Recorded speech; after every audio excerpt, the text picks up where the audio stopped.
There will still be some particularly wet and windy weather around, potentially even stormy weather across some parts of Scotland in particular, particularly towards the north and west. Heavy bursts of showery rain and still some strong winds continuing through much of the day. A drier story further south, but even here a few showery bursts are possible. More in the way of sunshine though, particularly across central eastern parts of England. And with that, temperatures actually still a few degrees above average for the time of year. Obviously, yes, the blustery winds will make it feel a little bit fresher than those temperatures suggest, but nonetheless relatively mild for this stage in December.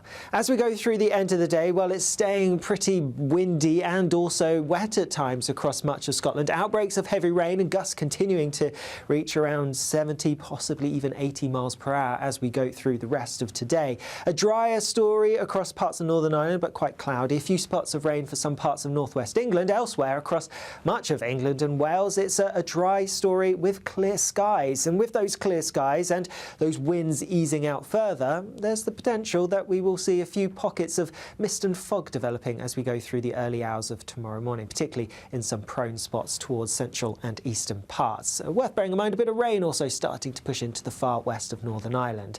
Most places will have another relatively mild night, but where we get those clearer skies across central and eastern England, it is going to be a bit chillier than it has been through some recent nights. That rain that I mentioned then starting to push into Northern Ireland will continue its progress a little bit further eastwards as we go through the day, so much of Northern Ireland turning wet by the time we get to lunchtime. Also rain spreading across much of Scotland, especially towards the west. Staying dry across England and Wales, albeit cloud building as we go through the day, and temperatures still a few degrees above average for the time of year. Expect warm spells with the odd rude interruption. Boxed Boilers sponsors the weather on GB News.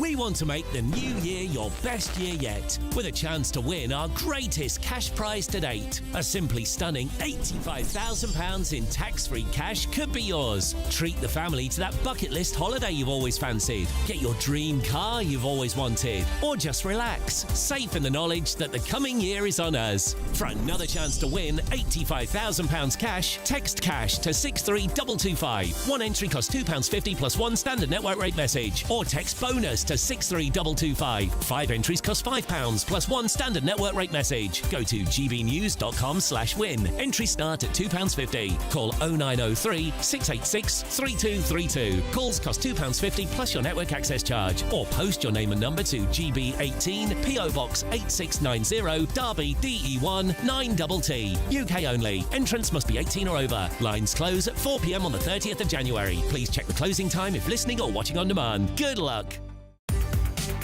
From the school run to the home run, watch a new show for all of Britain. He can say whatever he wants. A straight talking show where all voices are heard.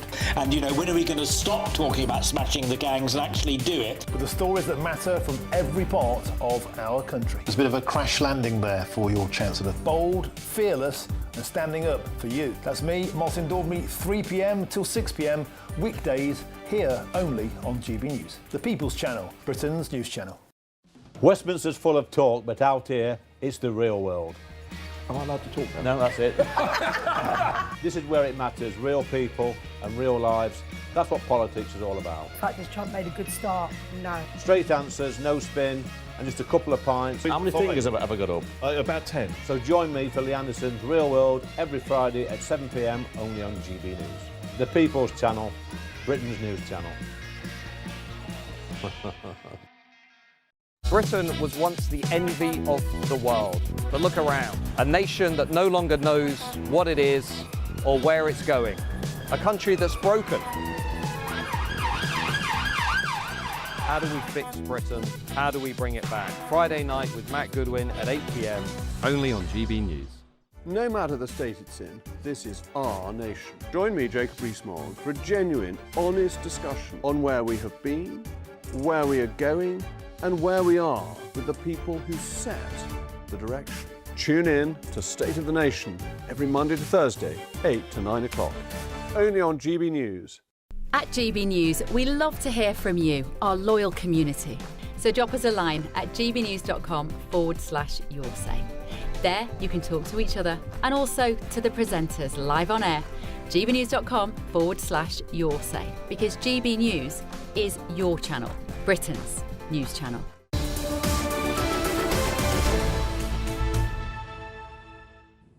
Well, it's PMQs in a few minutes. What do you think she will go on? I don't know. I mean, her tendency recently is to stick to one topic for all 7 questions, which I think is quite effective. Yes. But on the other hand, Kemi Badenoch could choose a number of different topics, get a bit more coverage, potentially make Starmer uncomfortable switching between different themes. Starmer's just arrived in the chamber, and of course the Chancellor's on the front, so she's finished her scintillating performance at the Treasury Select Committee. Is the budget still making headlines? It's the Education Secretary, Bridget Phillipson, taking questions at the dispatch box.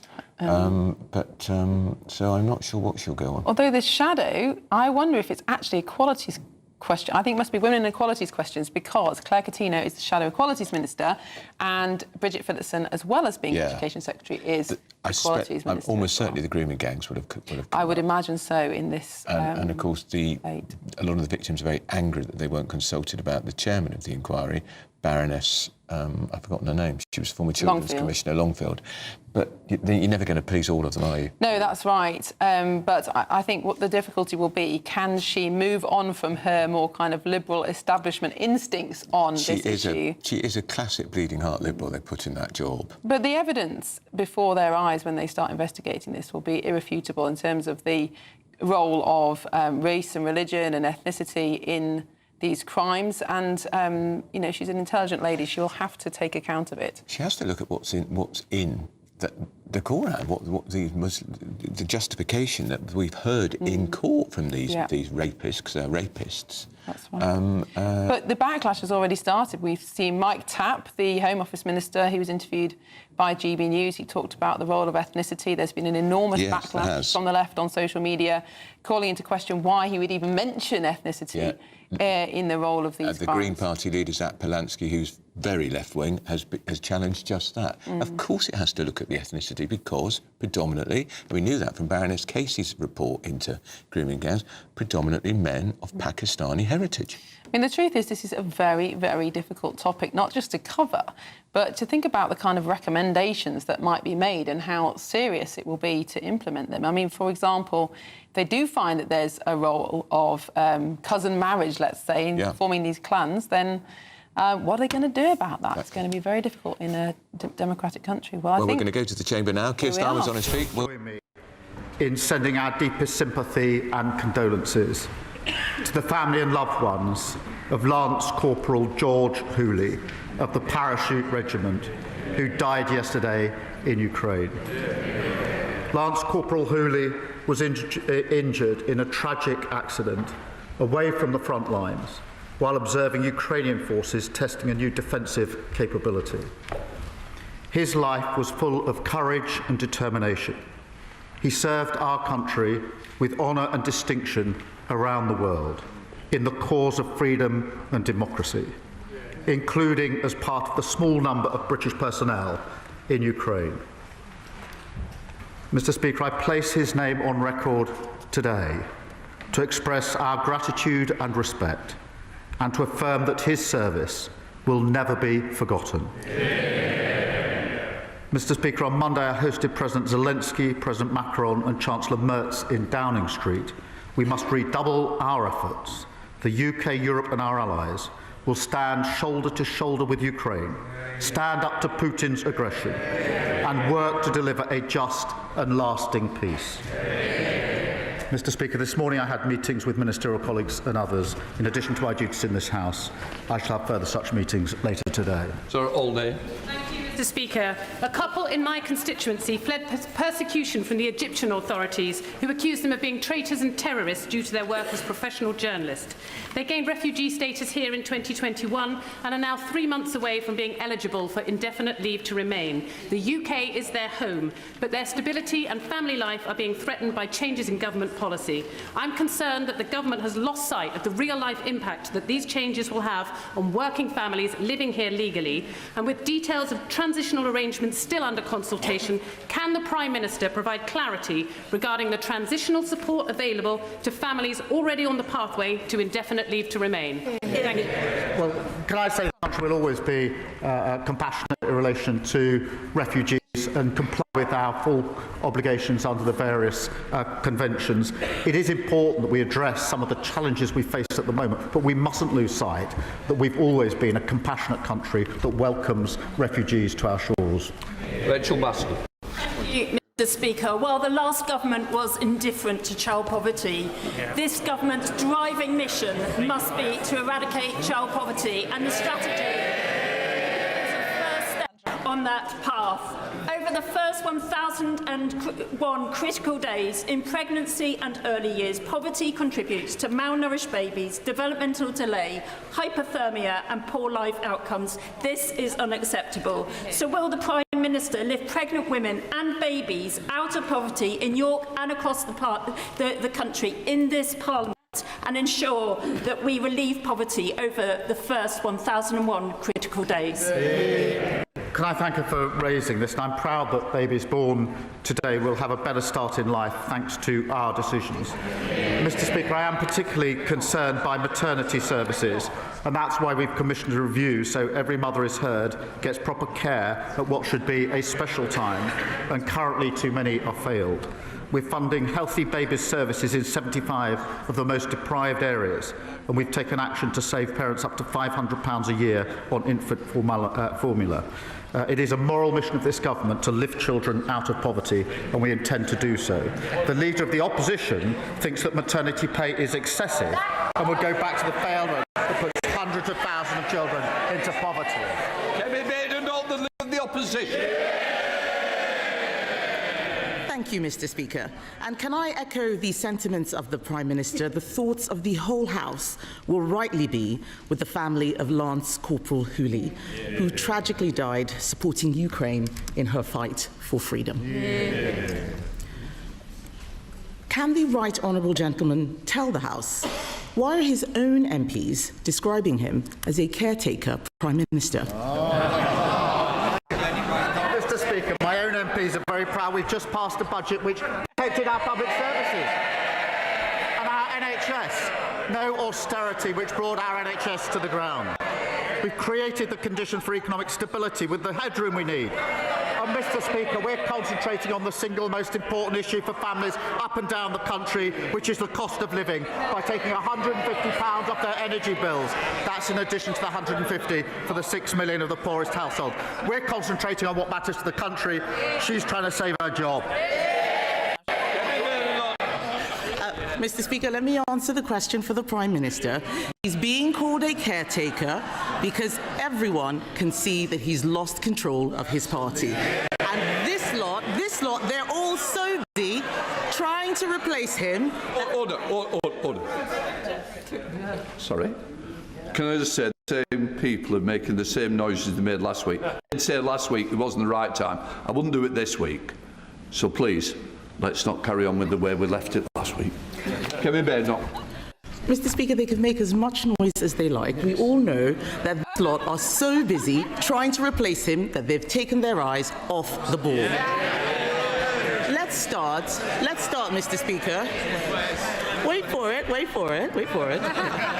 Let's start with the Energy Secretary, who wants to recycle himself as leader.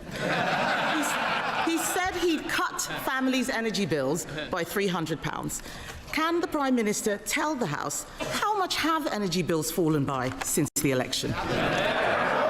Mr. Speaker, I'm very pleased to say we're taking £150 off energy bills. I can also tell her that that's on top of the £150 we've taken off last year for the 3 million poorest families, now for 6 million poorest families. Mr. Speaker, she talks about leaving. The problem for us, last week, Mr. May, I've told this side, I'll now tell this side. We don't need the pantomime auditions anymore, please. Mr. Speaker, last week I pointed out that 3 of her ex-MPs went to reform. That included the former Deputy Chairman, Jonathan Gullis. He liked to think of himself as a straight talker. He said they're finished and they've lost the trust of the British people. In total, Mr. Speaker, 21 ex-Tory MPs have now left for reform. The real question question, Mr. Speaker, is who's next? We can all see the Shadow Justice Secretary twitching after his come and get me plea from the member of Clacton. Mr. Speaker, we need no lessons from them. Mr. Speaker, I asked him about energy bills. He could power the national grid on all of that hot air. He promised to cut energy bills by £300. Energy bills have risen by £187. But let's look at someone else who's making a mess. Let's look at the Education Secretary. Ah, there she is. Labour pledged to recruit 6,500 more teachers. So can the Prime Minister tell the House how many extra teachers are there since she became Education Secretary? More than when they left office. I'm very proud to say so. We're on a trajectory. Oh, Mr. Speaker, they left our health service on its knees. They left our schools in a mess. They left our economy absolutely broken. They're utterly ashamed of their record in service. Wrong.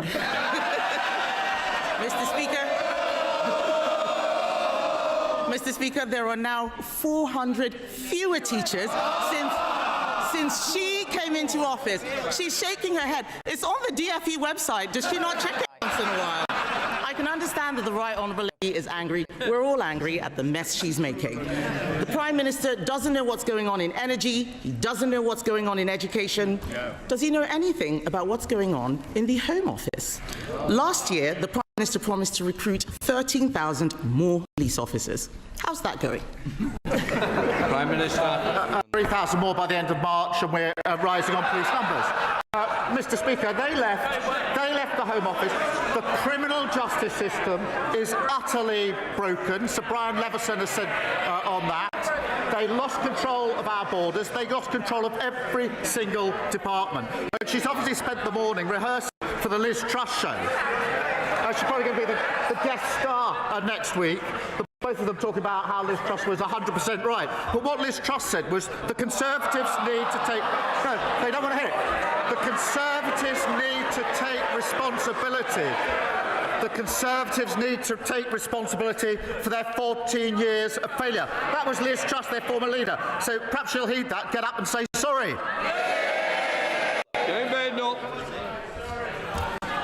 Wrong again. How many police officers? There are now 1,300 fewer officers than at the election. So, Mr. Speaker, I don't know if the Home Secretary wants his job, but I do read that she's having conversations with Tony Blair because he's already given up on the Prime Minister. Why don't we talk about the Health Secretary? Let's see how he's doing. We do know he definitely wants the job. He said he'd end the doctor strikes. So can the Prime Minister tell the House how many appointments have been lost to strike action since last July? Mr. Speaker, they left the NHS an absolute mess. An absolute mess. With the highest waiting lists on record and the lowest confidence in the NHS ever. The Health Secretary said he would do 2 million extra appointments. He hasn't done 2 or 3 or 4. He's done 5 million extra appointments. That is because we invested in the NHS. What did they do? Having broken it, they voted against that investment. They should hang their heads in shame.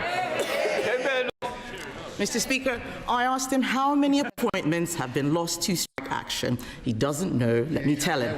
We have lost 93,000 appointments to strikes since the Health Secretary gave doctors a massive pay rise.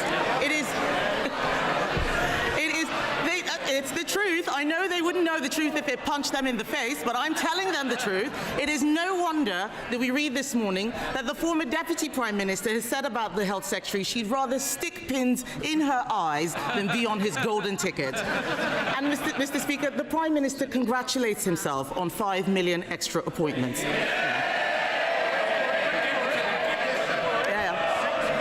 In our last year of office, we delivered 6.5 million extra appointments. Under Labour, Mr. Speaker, everything is getting worse. Jobs, bills, police numbers, teacher numbers, everything is getting worse. The Cabinet should be doing their own jobs. What are they doing? They're trying to compete for the caretaker's job. The only person who doesn't want the Prime Minister's job is the Chancellor. She's just trying to cling on to her own. Isn't it time, Mr. Speaker, that the Prime Minister admits that Labour isn't working?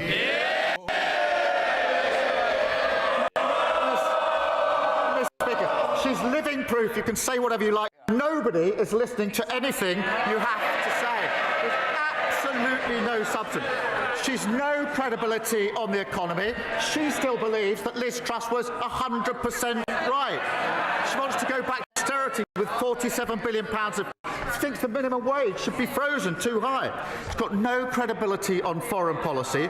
She complains about trade deals she tried to get and we got. She says that we should stay at home and not attend NATO or the G7. On issue after issue, she's bringing on to reform. That's not leadership, it's weakness. No wonder so many are leaving her party. They know there's absolutely no reason to stay. Thank you, Mr. Speaker. Thousands of families are moving into new estates only to discover that basic infrastructure, roads, drains and sewers remain in limbo, unadopted by public authorities. In mid-Cheshire alone, 4,700 households, more than 12% of all properties in the constituency, face this uncertainty with no guarantee over maintenance, safety and future costs, often years after developers have walked away. Can the Prime Minister say what steps he will take to make adoption timely and enforceable so homeowners are not left carrying the burden of unfinished infrastructure? Well, I thank him for raising this serious issue for his constituents and over 1.7 million homeowners across the country who are left at the mercy of unfair costs and poor management. I can confirm we're consulting on reforming the system to reduce private management of these estates and to protect more homeowners from unfair charges. That's a vital part of our leasehold reforms to protect homeowners from high costs and make sure everyone has the amenities that they need. Sir Ed Davey leads the Liberal Democrats. Thank you, Mr. Speaker. Can I join the Prime Minister in offering our condolences to the family and friends of Lance Corporal George Hooley, who died on duty in Ukraine? Our thoughts and prayers are with them. Can I congratulate Glastonbury's Lando Norris on becoming the 11th British driver to win the Formula One World Championship? And also everyone at McLaren's in Woking who powered him to the title. Mr. Speaker, President Trump's new national security strategy is a deeply alarming document. Quite apart from the irony of President Trump accusing others of trampling on basic principles of democracy, it repeats far-right tropes of civilizational erasure and threatens that the US government will cultivate resistance in Europe. No wonder Vladimir Putin has welcomed that strategy. So will the Prime Minister pick up the phone and make it clear to President Trump that any attempts to interfere with our democracy are totally unacceptable? Can I join him in congratulating Lando for the incredible win? I went down to Woking on Monday to see some of the team at McLaren, and they're all wearing the pride that brought with them. On the question of Europe and President Trump's comments, what I see is a strong Europe, united behind Ukraine and united behind our long-standing values of freedom and democracy, and I will always stand up for those values and those freedoms. Ed Davey. Mr. Speaker, I didn't hear about standing up to President Trump. And if we're going to stand up to President Trump, we do need to strengthen our ties with Europe, not just on defence, but on the economy too. And the truth is, this government will not succeed unless it gets our economy growing strongly again. And the best way to do that is a customs union with Europe. The Prime Minister's chief economic advisor knows it. The Deputy Prime Minister knows it. And yesterday, the Labour chair of the Treasury Select Committee showed she knows it too when she backed our bill.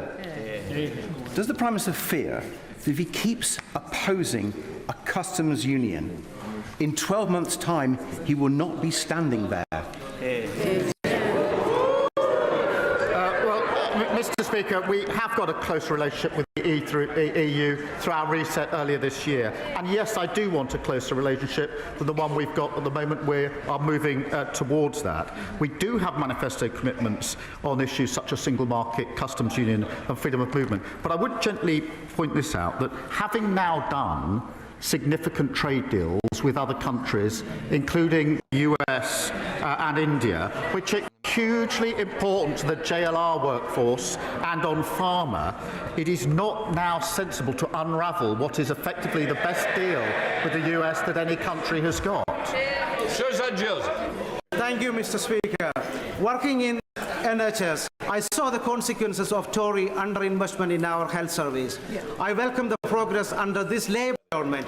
Waiting list, higher patient satisfaction with the general practice and the rollout of neighbourhood health centres announced in the budget. I thank the frontline staff, including in mental health and community services, for all their hard work, and I am especially grateful to all the staff at the William Harvey Hospital in Ashford who turned up to work during the last BMA-led resident doctor strike and ensured that so many planned appointments went ahead.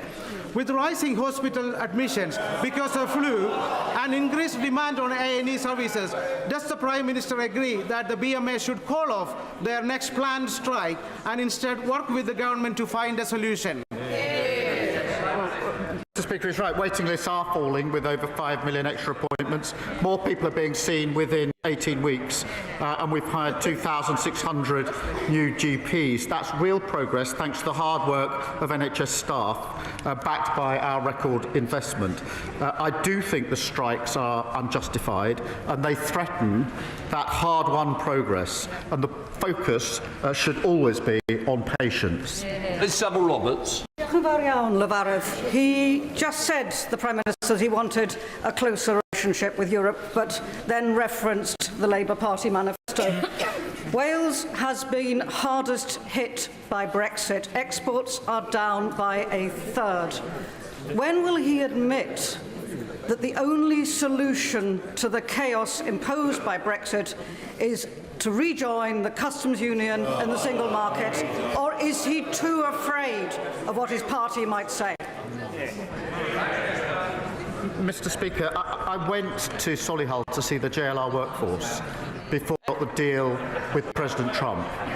They were worried sick that they were going to lose their jobs, and that would be a loss for them, their families and their communities. I took the call from President Trump when we got the deal in Solihull in JLR, so the first people I could tell were the workforce, who knew very well that that meant their jobs were safeguarded. We've also just done a deal on pharma, which is the first of its kind in the world and the best of its kind in the world. It is not sensible or fair to the JLR workforce or to the pharma sector to say, having achieved those things now, we should unravel them by discussion about a customs union. I just don't think it's a sensible way to take our country forward. Thank you, Mr. Speaker. Of the almost 1 million young people not in education, employment or training, hundreds of thousands are disconnected from the system entirely. Youth workers have a unique ability to bridge young people into support. I wouldn't be stood here today if I hadn't been supported by a youth worker when I dropped out of school. So will the Prime Minister use the National Youth Strategy to deliver a shared long-term vision for young people's outcomes, with good work as a central pillar and youth workers and trusted adults at its heart?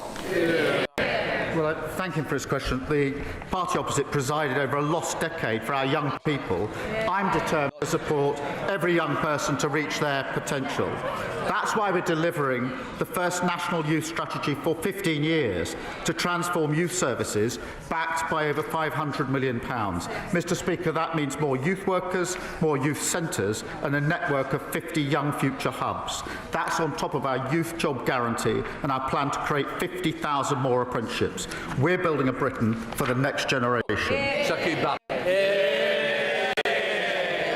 Mr. Speaker, over the coming weeks, millions of people from across the country will be visiting their church. Churches are the custodians of our history and do enormous good. But in January, the government announced a £19 million cut to the listed places of worship grant, as well as putting a cap on the repair cost. This cut puts thousands of local churches at risk. And I say to the Prime Minister, if we lose our churches, we lose the very soul and essence of our communities. So as we go into Christmas, will the Prime Minister do the right thing? He has 10 at risk in his own constituency. Will he reconsider this policy so that we can save our churches?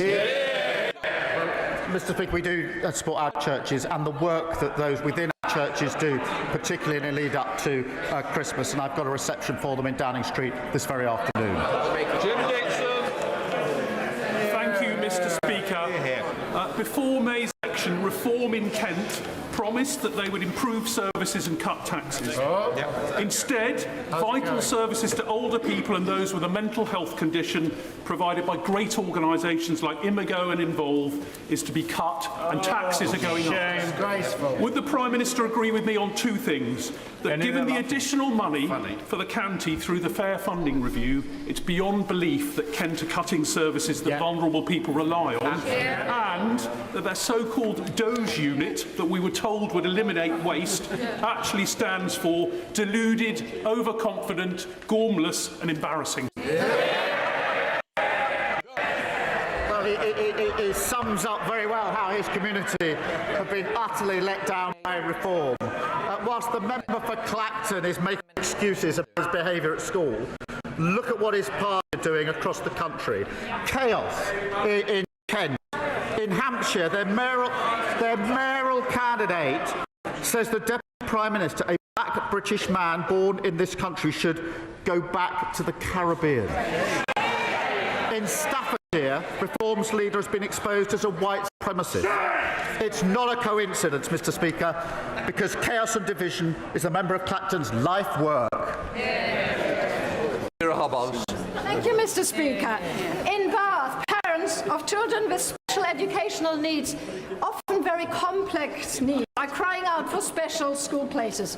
Funding to build a brand new special school at that Culver Hayes site in Bath was secured, but the government has frozen the funding for almost 18 months without any explanation, leaving many families in the lurch. How much longer do families and children with special educational needs have to wait for this vital new school?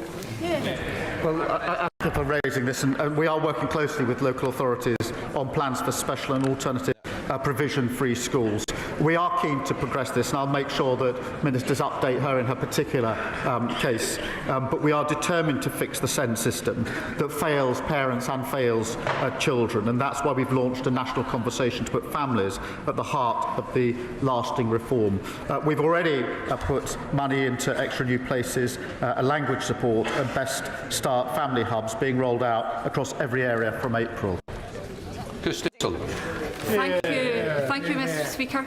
In Blackburn, West Lothian, St Kentigern's Academy was part demolished due to crack and is being rebuilt, costing £35 million.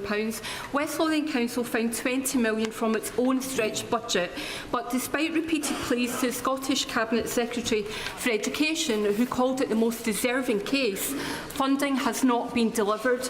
Will the Prime Minister back my call for the Scottish Government to urgently fund the £15 million shortfall and raise it with the First Minister in their next meeting? Well, can I thank her, because she's fought for her constituents on this issue for years, and meanwhile decades of SNP cuts and broken promises have left schools crumbling. Mr. Speaker, what a contrast. By the end of this Parliament, every school in England will either be rack-free or we will rebuild them entirely. We delivered the largest settlement for the Scottish Government in the history of devolution. So the question for the SNP is, after decades of decline, what is their excuse? Dr. Luke Evans. Mr. Speaker, I feel for the Prime Minister. It must be tough wherever he goes in the UK because of his policies. A pub, higher taxes. A restaurant, higher taxes. A cafe, higher taxes. A farm, higher taxes. A GP, higher taxes. A care home, higher taxes. A hospice, higher taxes. So, Mr. Speaker, is this the reason the Prime Minister chooses to spend so much time out of this country? What a load of nonsense. Mr. Speaker, we are at a critical stage in progress in Ukraine that will affect Ukraine's sovereignty, the whole of Europe, and the values that we hold dear. We are part of one of the leading countries to strengthen NATO at a vital time for defence and security in Europe. And we've secured trade deals we tried for years to achieve, but never did because of our international engagement. And we've got better relations with the EU, all of which is good for our country. Ridiculous question. Thank you, Mr. Speaker. The video games company Rockstar in my constituency last month fired 31 employees without providing evidence or union representation. The IWGB alleges union busting. Having met Rockstar, they failed to reassure me they are following employment law, and I share concerns about union busting. Given this government is responsible for the biggest increase in workers' rights in a generation, does the Prime Minister agree all companies, regardless of profit size, must follow UK employment law and all workers have the right to join a union? Well, it's a deeply concerning case. Every worker has the right to join a trade union, and we're determined to strengthen workers' rights and ensure they don't face unfair consequences for being part of a union. Ministers will look to the particular case that he raises and keep him updated. Elections. Thank you, Mr. Speaker. Digital ID is intrusive and fundamentally un-British. The government has no mandate for it. No sensible person believes it will tackle illegal immigration or illegal working. It's an attack on our open society and a staggering waste of taxpayers' money, isn't it? Digital ID has huge benefits, as many countries in Europe are already demonstrating. And where they failed on our borders, we're taking control of our borders, and I'm proud that we're doing so. Jenny Riddle-Carpenter.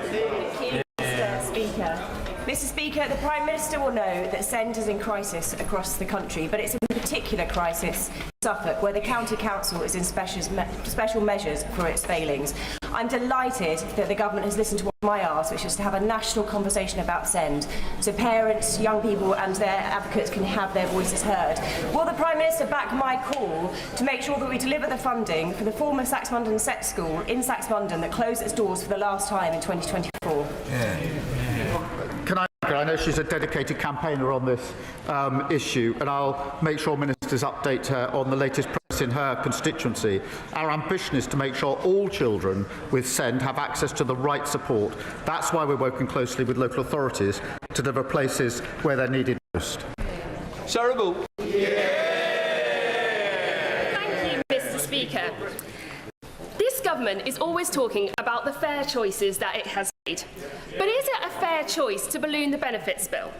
Is it a fair choice to introduce an unfunded and unwanted digital ID that will cost the public billions? And is it a fair choice to increase taxes on working people when the promise was not to? The answer, Mr. Speaker, is no. So can I ask the Prime Minister to consider one final...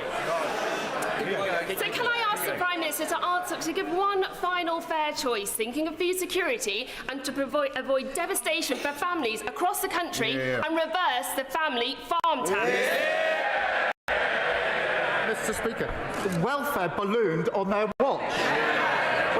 When the Shadow Chancellor was responsible for welfare, it ballooned by £33 billion. They left a £22 billion black hole. The OBR reviewed and said they added £16 billion to that. We'll take no lecture from them on the economy. Final question, Carl Turner. Thank you, Mr. Speaker. There's no denying that this government inherited a crisis in our criminal courts, with the number of cases waiting to be tried growing every single day.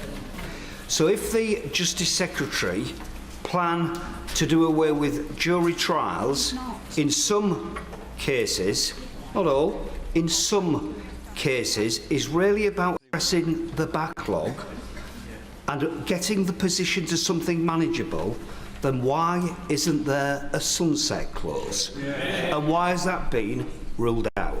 Well, he's absolutely right to draw attention to the crisis in our courts.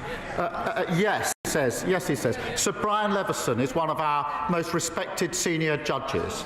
He did an independent report, and he made clear that we risk, in his words, total collapse of the criminal justice system without change. That is what they're chuntering at. That is what they left.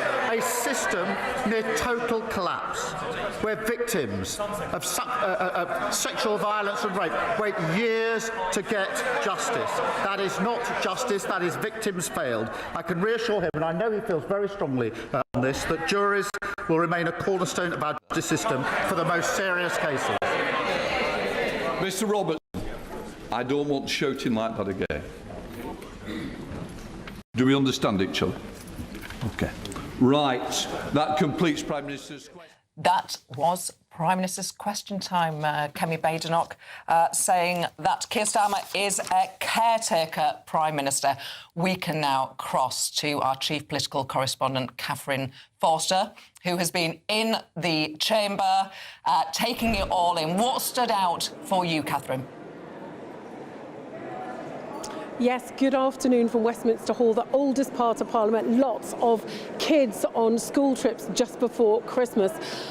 I thought Kemi Badenoch was absolutely brutal on the Prime Minister today, starting with that question, why are your own MPs describing you as a caretaker Prime Minister? The Prime Minister started talking about his record, but then she went over and over again, a bit like a school teacher asking a child that hadn't been paying attention for figures on their record, on energy bills, on teachers, on the Home Office, on health. In every example, she asked a question and then basically said things have got worse under Labour. Of course, the PM would absolutely refute that, but it really struck me, we're so used in Westminster to speculating about Kemi Badenoch and when Conservative MPs might take her out. That's really changed recently. She's got so much better in Prime Minister's questions, and more the speculation here is how long the Prime Minister's got, how long the Chancellor has got. Labour MPs thoroughly fed up that I have spoken to, and Kemi Badenoch quoting those concerns back at him, including the allegation that Angela Rayner has said that she'd rather stick pins in her eyes than support a leadership bid from Wes Streeting. So she said everything under Labour, everything is getting worse, Labour isn't working. And from Sir Ed Davey of the Lib Dems, yes, of course, he did the bashing of Trump. He commented on what Donald Trump had said about Europe and civilizational Eurasia. He invited the Prime Minister to take a pop at Donald Trump. Of course, the Prime Minister would not do that, never does that, but says that he stands for a strong Europe, a united behind Ukraine, and long-standing support for freedom and democracy. And then Ed Davey also brought up that vote yesterday on the customs union, where about a dozen Labour MPs voted to rejoin a hypothetical customs union, and saying, well, why don't we do that? Why don't we do that? Because it would bring the growth that we so desperately need. The Prime Minister having absolutely none of it at the moment. Of course, that could always change, but saying, look, we've done this deal with America, we've done deals with India, we don't want to start unpicking them. But I did think Kemi Badenoch, 100% from my mind, won this PMQs, and it feels like the Prime Minister very much on the back foot, and I'm sure really looking forward to perhaps a little bit of a break over Christmas. Maybe he might get a day or two. Catherine Forster, thank you for joining us there from Westminster Hall. Now we're back in the studio here with Labour MP for Newcastle upon Tyne North, Catherine McKinnell, and the Shadow Secretary of State for Scotland, Andrew Bowie. To you first, Catherine McKinnell. What didn't come up in that session of PMQs was the grooming gangs inquiry. Dan's got in touch asking this: if Baroness Longfield, Anne Longfield, the former Children's Commissioner, is qualified to chair the National Inquiry, why didn't you as a government appoint her 6 months ago? And why haven't these survivors, who are yet to meet Anne Longfield, I think they meet today, by the way, why weren't they involved in drafting the draft terms of reference?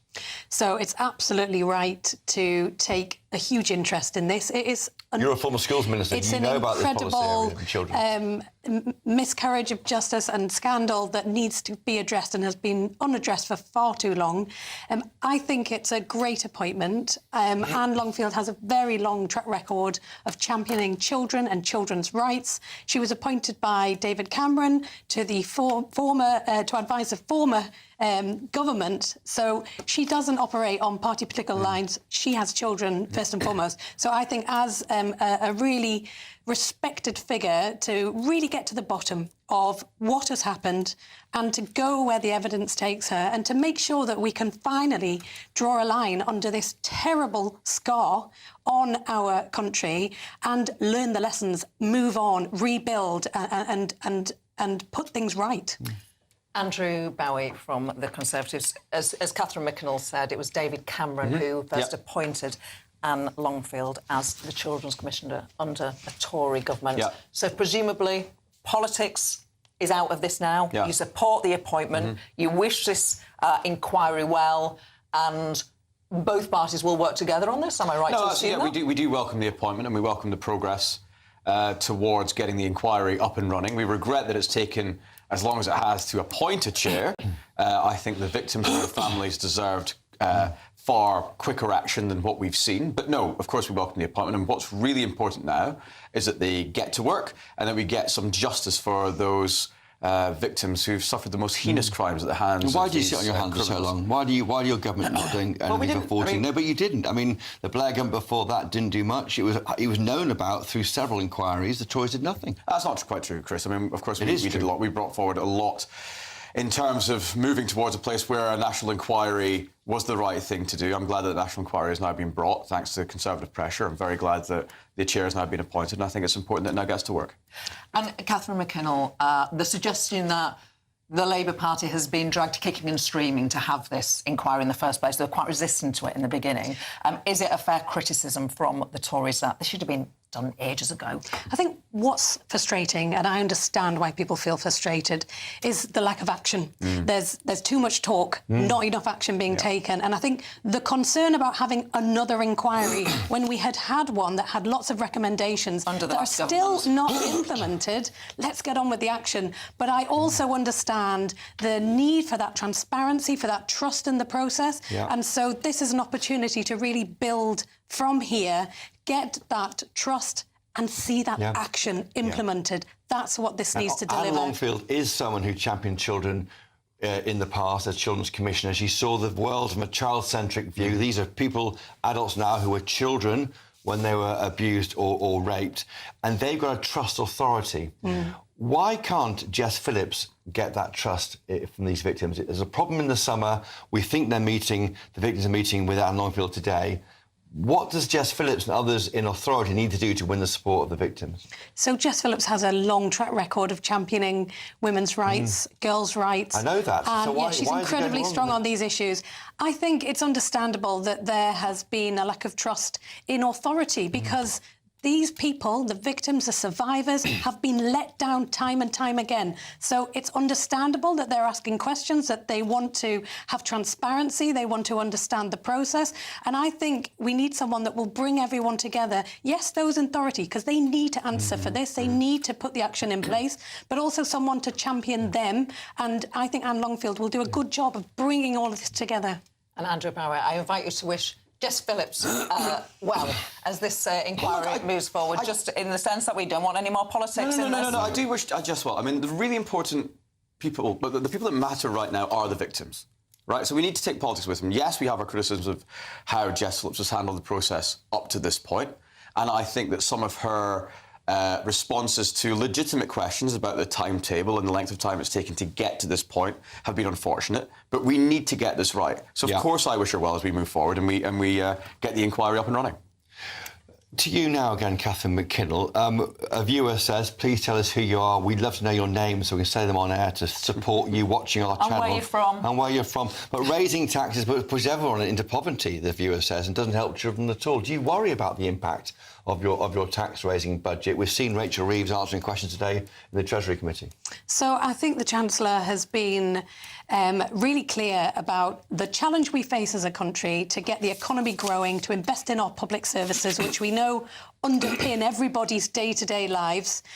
and the costs of that, and also the challenges that the economy has faced over a number of years that we need to rebuild from. So it's really important, I think, first and foremost, that we have that stability in the economy. And I think people underestimate how important that is for keeping their mortgages at a reasonable rate, which keeps rents at a reasonable rate, which helps to keep the costs down in the shops. And I think that focus on stability is really important and shouldn't be underestimated. But absolutely, you can't take away the fact that people really are running faster and faster and standing still. And that's really hard for people to be living through right now. Andrew Bower, your government left us with the highest tax burden for decades. How did that happen to a party from a government that its very essence has been about low taxes? How did you get into such a mess on that? Well, look, I think quite clearly it was a result of the global pandemic that we lived through and the hundreds of billions of pounds that we had to spend keeping the economy afloat, furloughing a huge number of people across the country, paying 75% of their salaries for months of that year. Backed by Labour. Backed by Labour, absolutely. And then, hot on the heels of that, we had the energy price crisis when we, as the Conservative government, found ourselves paying half of everybody's energy bill in the country to prevent, greater desperation out in the country. So that's why we found ourselves into the position that we did. We didn't want to get into position of raising people's tax. And actually, if you remember, when we were the last year in government, we were moving towards a position where we were going to eliminate national insurance contributions from workers entirely. We were slowly moving towards that end. What we've seen since Labour came in is a focus on raising tax on workers to pay for welfare. And that was a choice that Rachel made last week, and it's an understandable choice, and it is also a defensible choice, but it is the wrong choice. And you do not promote growth, you do not create the wealth in this country by taxing people ever more who are doing the right thing, working hard, and as Catherine said, running faster and faster, but finding themselves standing still. Is it perilous to say if you elect us at the next election, then more children will go into poverty? Because that is effectively the position you'll get into the next election. The best way out of poverty is a well-paid job, and we want to create more of those jobs. But right now, due to the national insurance contribution increases on business last year, the threat of the Employment Rights Bill coming down the tracks, and just the lack of any growth in this economy at all, those jobs aren't being created in the numbers. And in fact, there are more people unemployed now than there were when we left office in 2024. So, I mean, I would refute most of that, obviously. The economy is showing good signs of growth and good signs of increased employment. And also, I don't think there's much point in relitigating the past, because we could go back to 2010 and all of the austerity that made our public services be the crumbling mess that they now are and that we're having to rebuild from. There's a reason we have to. You don't want to relitigate the past, but there's a reason we took the decisions we had to take. I'm going to hold that thought. They're going to continue rowing. Okay, so I think the important thing is to look forward. Stay with us. Very short break. You can keep sending in your questions to gbnews.com/yoursake. This is GB News Live. Hi there and welcome to the latest update from the Met Office for GB News. Storm Bram is now moving on, but it's going to stay very windy in the north today, especially northern Scotland, with further showers. Brighter and drier elsewhere as high pressure starts to edge in. Here goes Storm Bram, still tightly packed isobars to the north of Scotland. That's where the strongest winds will be, 70, perhaps 80-mile-per-hour wind gusts for the likes of Lewis, Caithness, Sutherland and the Northern Isles. Frequent showers blowing into Scotland, one or two showers elsewhere, but turning drier and sunnier for many into the afternoon. The best of the sunshine across much of England and Wales. Still feeling mild, 13 Celsius. And 9 to 10 in the north, but actually not quite as mild as it was as Storm Bram brought copious amounts of rain, strong winds during Tuesday. Further showers or longer spells of rain into parts of central and northwest Scotland during the evening, but from the central belt southwards it tends to turn drier. Northern Ireland, southern Scotland mostly cloudy, a lot of clear spells for the rest of the UK. The southern half of the country seeing lengthy clear skies into the evening and during the first part of the night, but a few mist patches could form and it looks likely there'll be some patchy low cloud moving into the south and southeast by the end of the night. Thicker cloud towards the north and a strong breeze continuing, so a mild night to come in the north and west, but colder towards the southeast compared to the last few nights, temperatures dipping into the mid-single figures. And there'll be an increase in cloud through the morning across many parts. Still some sunshine remaining in the east of England, some eastern parts of Scotland. Otherwise, it's patchy cloud for many, and the thickest cloud moves into the far west later with outbreaks of rain for Northern Ireland and western Scotland. The breeze picks up, but it's another mild day for many of us. Thank you so much for helping us to reach 8 million followers and subscribers across our social media channels. That's 8 million fearless Brits standing up for what really matters. Good afternoon. This is the latest AI travel news from GBNews.com. Drivers should be cautious on the M90 Friarton Bridge and the A55 Britannia Bridge due to strong winds. In Warwickshire, 2 lanes of the M6 southbound between junctions 4 and 3 are closed for a medical emergency, expected to clear between 2 and 2:15 this afternoon. Greater London faces a 30-minute delay on the M4 eastbound between junctions 3 and 2. In Cornwall, a broken vehicle on the A30 westbound affects traffic. And on the trains, Avanti West Coast has delays between Rugby and Milton Keynes Central, and cross-country passengers face disruption between Penzance and St Erth. For more travel news, go to gbnews.com.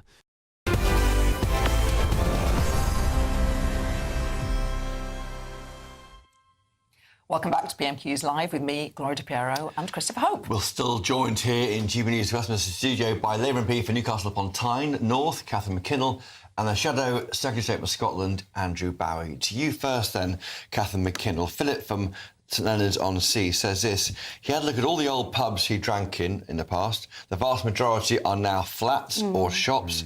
What a great shame. That's relevant right now because the increase in business rates announced in that budget is hitting pubs across the country. We're seeing it at GB News. We're featuring it on GB News. And there are even stickers in some pubs in the southwest banning Labour MPs from drinking there. I mean, our pubs, restaurants, bars, shops, they are the heart and soul of all of our communities. So I absolutely share the concerns and the challenges that businesses have at the moment about making it work, making it profitable, and keeping going. And so, I mean, I've seen there are changes to licensing. Yeah. There is a real concerted effort to support the high street, but I recognise the challenges business face. But we absolutely have to put money back in people's pockets as well, so that they can go to the pub and have that social experience and tackle some of the mental health challenges that we're seeing, that we can make sure that people can choose to spend their money on the things that they love and enjoy, which is, going to their local hospitality businesses. That is something I absolutely speak up for, which is why we've seen, the £150 being saved on energy bills, the minimum wage going up to support people to be able to have a good job and go out and enjoy themselves. That's what we need to achieve. Andrew Bowie, people will know that pubs have been closing. They closed, loads of them closed under your government. They continue to be in difficulty now. But actually, no party's got a clean bill of health when it comes to supporting pubs. Neither of you have. No. And of course, I mean, I'll come back to make the political point in a minute, but we can't talk about pubs and the pub industry without recognising that society is changing. People are going out less and people are consuming less alcohol, so pubs are having to change their business models. But the very fact is that 60% of pubs, as of the budget this year, have already let staff go and reduced the hours of people who are working for them. The increase in national insurance contributions, the increase in the minimum wage, the restrictions on being able to move towards hiring seasonal workers, which will come in as a result of the Employment Rights Bill by next year, really is casting a real cold chill across the hospitality sector, and that's before we even talk about the increase in business rates that they're facing right now. So it is a very difficult time for the hospitality sector, and I think that this government really does need to look at this increase in business rates, because there are so many challenges facing that sector, and they're so important to our towns. The point is giving more money back to people in the budget, maybe through the benefit system, means more might go to the pub. I mean, we should all go to the pub as much as we can, really, to support the pub, shouldn't we? But the rates are high. I think pubs have a particular challenge, and they have for many years. We've had this conversation at every budget. We know how challenging it is, and I think it's right that Andrew recognises the societal changes, but actually not all of those are for the good. I think we do need to get out more. We need to spend more time together. And if people just can't afford to pay their rent, put food on the table, and even get out to enjoy themselves a little bit,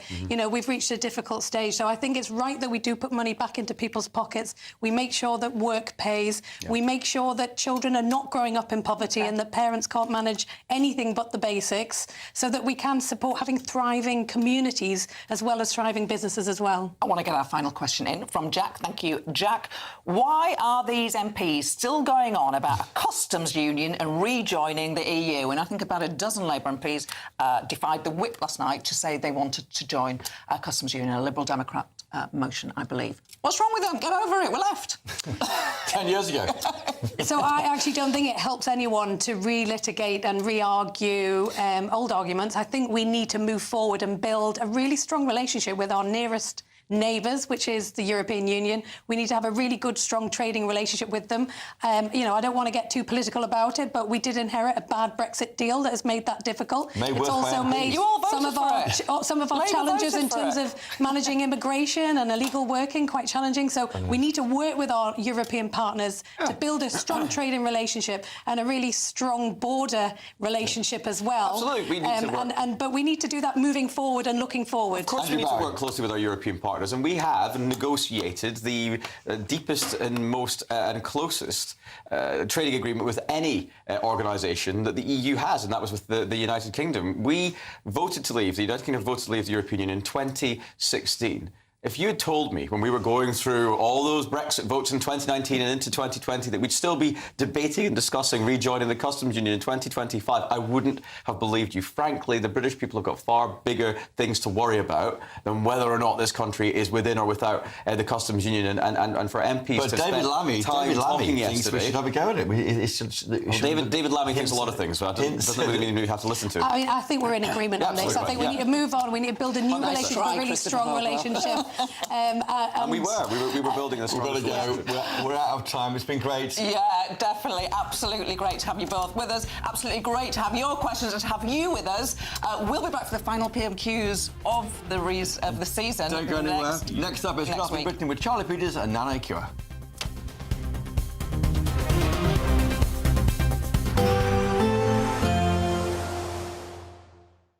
Expect warm spells with the odd rude interruption. Box Boiler sponsors the weather on GB News. Hi there and welcome to the latest update from the Met Office for GB News. Storm Bram is now moving on, but it's going to stay very windy in the north today, especially northern Scotland, with further showers. Brighter and drier elsewhere as high pressure starts to edge in.